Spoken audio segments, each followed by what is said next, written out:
देश के गेहूं भंडार में काफी ज्यादा गिरावट आई है। आलम यह है कि पिछले 14 सालों में पहली बार इतनी कमी देखी गई है।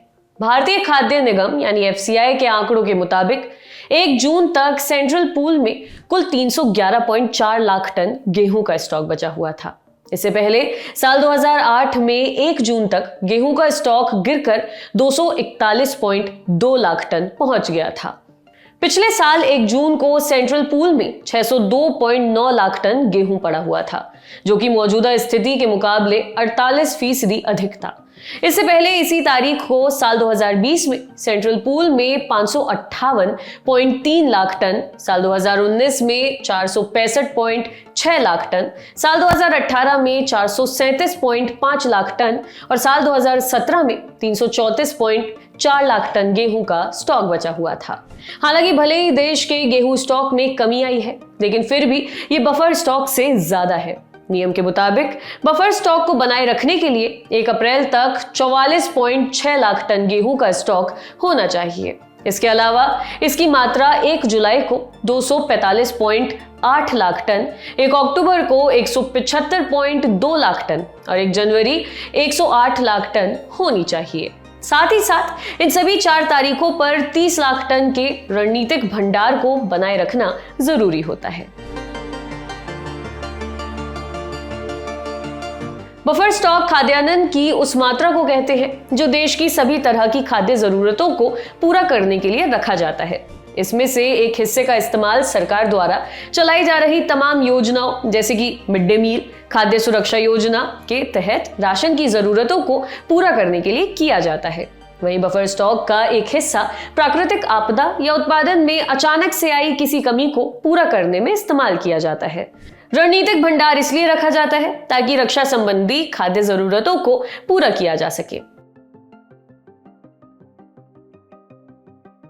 केंद्र सरकार ने मौजूदा सत्र 2022-23 में 444 लाख मीट्रिक टन गेहूं खरीदने का लक्ष्य रखा था, लेकिन इसमें सिर्फ 187 लाख टन की खरीद ही हो पाई है, जो केंद्र सरकार के लक्ष्य के मुकाबले करीब 58% कम है।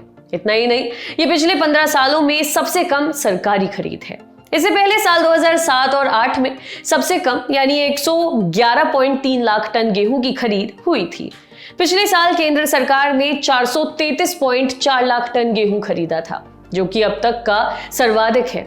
इससे पहले सरकार ने 2020-21 में 389.9 लाख टन, 2019-20 में 341.92 लाख टन, 2018-19 में 357.9 लाख टन और 2017-18 में 308.2 लाख टन गेहूं खरीदा था। मौजूदा सत्र में जितनी खरीद हुई है उसमें से सबसे ज्यादा पंजाब से यानी 96 लाख टन गेहूं की खरीद हुई है। दूसरे नंबर पर हरियाणा है, जहां से 46 लाख टन और मध्य प्रदेश से करीब 42 लाख टन गेहूं की खरीद हुई है। देश के सबसे बड़े गेहूं उत्पादक राज्य उत्तर प्रदेश से सिर्फ 3 लाख टन गेहूं ही खरीदा जा सका है।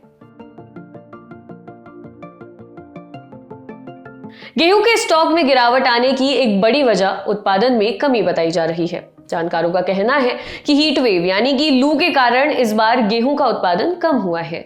कृषि मंत्रालय के लेटेस्ट आंकड़ों के मुताबिक साल 2021-22 में देश भर में 10 करोड़ 64 लाख टन गेहूं उत्पादन का अनुमान लगाया गया। इससे पहले मंत्रालय ने 11 करोड़ टन गेहूं उत्पादन का अनुमान लगाया था, लेकिन हीट वेव के बाद उन्हें इसे कम करना पड़ा है। पिछले साल वित्त वर्ष 2020-21 में 10 करोड़ 95 लाख टन गेहूं का उत्पादन हुआ था, जो कि मौजूदा अनुमान के मुकाबले 3% अधिक है। रूस और यूक्रेन के बीच चल रहे युद्ध की भी इसमें बड़ी भूमिका है। ये दोनों देश बड़े गेहूं उत्पादक हैं और दुनिया के कुल गेहूं निर्यात में इनकी हिस्सेदारी 28% से भी अधिक है। लेकिन इनके बीच कई महीनों से चल रही निरंतर जंग ने अंतर्राष्ट्रीय बाजार में गेहूं की मांग को काफी बढ़ा दिया। नतीजा ये हुआ कि दूसरे देशों को निर्यात करने का मौका मिला और भारतीय निर्यातकों ने इसमें बड़ी भूमिका निभाई। किसानों ने सरकार के बजाय प्राइवेट खरीदारों को गेहूं बेच दिया, क्योंकि वे सरकारी एमएसपी से अधिक दाम दे रहे थे। लेकिन इन सबके बीच अंतर्राष्ट्रीय बाजार में गेहूं के दाम में बढ़ोतरी और विदेशों में गेहूं बेचने के चलते भारत के खुदरा बाजार में भी गेहूं के दाम बढ़ने लगे। इसके चलते आटे के दाम में भी काफी बढ़ोतरी हुई। सरकार पर दबाव बढ़ने लगा कि वो महंगाई पर काबू लाए और आनन फानन में सरकार ने 13 मई को अचानक से गेहूं के निर्यात पर रोक भी लगा दी।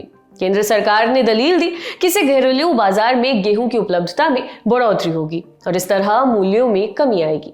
हालांकि ये फैसला किसानों को नाराज करने वाला था, क्योंकि इसके कारण उन्हें कम दाम मिलने लगे।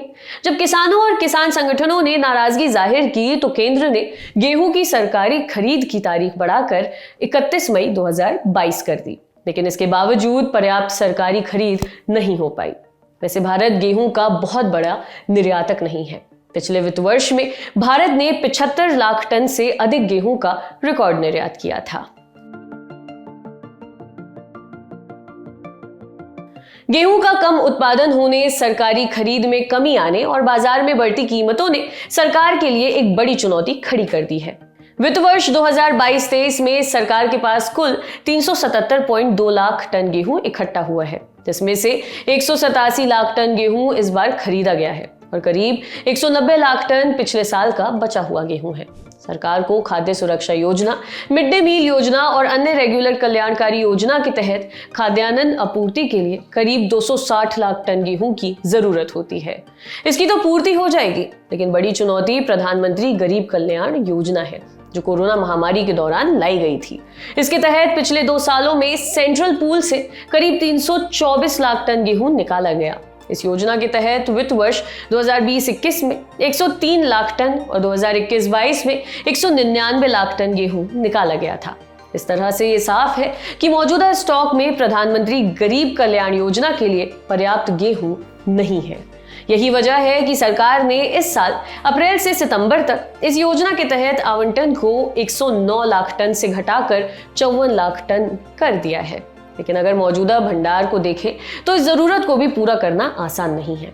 इतना ही नहीं, अक्टूबर महीने के बाद जब गेहूं की कमी होने लगती है तो बाजार में दाम बढ़ने से रोकने के लिए सरकार को अपने स्टॉक से बाजार में गेहूं उतारना होता है और आटे के लिए मिलर को गेहूं देना होता है। जानकारों का कहना है कि भारत को साल 2006-7 और 2007 और 8 जैसी स्थिति का सामना करना पड़ सकता है, जब गेहूं के दाम काफी बढ़ गए थे और घरेलू मांग को पूरा करने के लिए भारत को गेहूं आयात करना पड़ा था। सरकार के पास एक रास्ता और है, वो ये कि गेहूं की मांग को चावल की आपूर्ति के जरिए पूरा किया जा सकता है। 1 जून तक सेंट्रल पूल में करीब 497 लाख टन चावल का स्टॉक था, जो कि 136 लाख टन के बफर स्टॉक के मुकाबले करीब 4 गुना अधिक है। अगर आगामी महीनों में मॉनसून अच्छा रहता है तो धान का बम्पर उत्पादन होने की उम्मीद जताई जा रही है। शुक्रिया।